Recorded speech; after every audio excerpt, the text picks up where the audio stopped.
Par les meilleurs experts, l'affaire restera un mystère et 20 ans plus tard, un homme s'est déclaré sur RTL. L'OVNI, dit-il, n'était qu'un trucage, une blague de jeunes. Elle aura en tout cas mobilisé l'attention. David Brichard.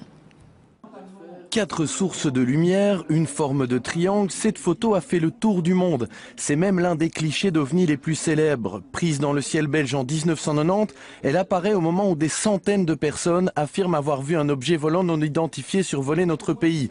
En septembre 2007, la rédaction de Questions à la Une se penche sur le dossier et récolte de nombreux témoignages, dont celui de ce gendarme. On voyait bien cet objet qui avait des grands phares, qui avait une certaine lumière. C'était vraiment énorme, c'était plus grand. Ça couvrait, si on veut, quand même la chaussée. Pendant le tournage, l'équipe tente même de reproduire l'OVNI pour susciter des réactions. Regardez, qu'est-ce que c'est? Mais c'était pas ça. Impossible? Impossible. Impossible? Impossible. Nous avons retrouvé le professeur Marc Acheroy, retraité de l'école royale militaire. Pendant des années, il a analysé cette fameuse photo d'OVNI. Aujourd'hui, il apprend via la presse que ce cliché est un canular, 20 ans plus tard. Je trouve ça peut-être décevant au départ, mais c'est finalement tout à fait normal. On n'a jamais pu démontrer que c'était un vrai ou un faux. Et d'ailleurs, il n'y a pas que mon laboratoire dans ce cas-là. Il y a la NASA et aussi un laboratoire au CNRS en France.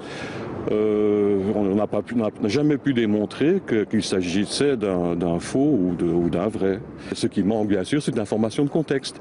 Il existe pourtant un autre doute sur la présence d'OVNI en 1990. Les radars de l'armée belge ont à l'époque repéré un engin dans les airs, mais jamais ils n'ont pu le visualiser. Alors, OVNI, vague belge ou blague belge, le mystère reste entier. Dans notre rédaction de la RTBF Liège, nous allons rejoindre l'auteur du canular. Bonjour Patrick. Bonjour.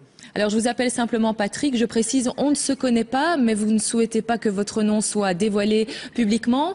Ma question, est-ce vraiment vous qui avez inventé cet OVNI? Parce que ceux qui y croient disent plutôt que vous êtes un menteur. Non, c'est bien moi qui l'ai inventé, comme je l'ai dit sur RTL et tout ça, c'est moi qui l'ai inventé. Mais qu'est-ce qui vous est passé par la tête? C'était juste une blague entre copains à l'origine de l'usine. Et comment avez-vous eu cette idée? Pareil. Et pourquoi cette idée? Une blague, la création? Oui, on en parlait beaucoup à ce moment-là et à l'usine aussi. Donc on a décidé de faire une maquette parce qu'on en parlait et on a pris entre guillemets le principe de ce qu'on entendait. Et puis il fallait la faire voler, pas simple. Ça. Non, on n'a pas fait voler, on l'a accroché avec des fils de nylon, des fils de pêche et puis on a fait les photos. Voilà, donc c'est du travail de petit bricoleur, si je vous comprends bien. Oui, tout à fait, oui. Oui, vraiment trop petit, c'était tellement banal que c'est tout à fait que de la frigolite, des ampoules et un peu de peinture, oui. Alors pour vous c'est banal, mais à ce moment on en a parlé, beaucoup parlé. Pourquoi n'avez-vous pas réagi? Pourquoi ne pas avoir dit « Oh là, c'était une blague, n'en parlez pas tant, ne mettez pas les F-16 en action par exemple » ? Je ne sais pas, à l'époque, je ne pensais pas à ça. De toute façon, je ne m'ai pas pris en compte de tout ça. Et puis, j'ai écouté juste les médias comme ça, sans plus. Oui, et puis 20 ans plus tard, vous mettez fin au canular. Pourquoi maintenant? Parce qu'ici, il y a 20 ans, je crois que les gens doivent le savoir. Et puis je crois que c'est mieux comme ça. Mais pourquoi aujourd'hui? C'est vrai que c'est un peu la question qu'on se pose quand même. Pourquoi précisément là? Vous avez eu des remords? Non, des remords, non. Non, je me dis, elle a traîné 20 ans comme ça, je crois qu'il est peut-être temps de le dire, et puis voilà. D'accord. Alors une dernière question, quel est votre sentiment aujourd'hui? Est-ce que vous avez un peu de la fierté ou de la honte, je ne sais pas, d'avoir berné tout le monde finalement?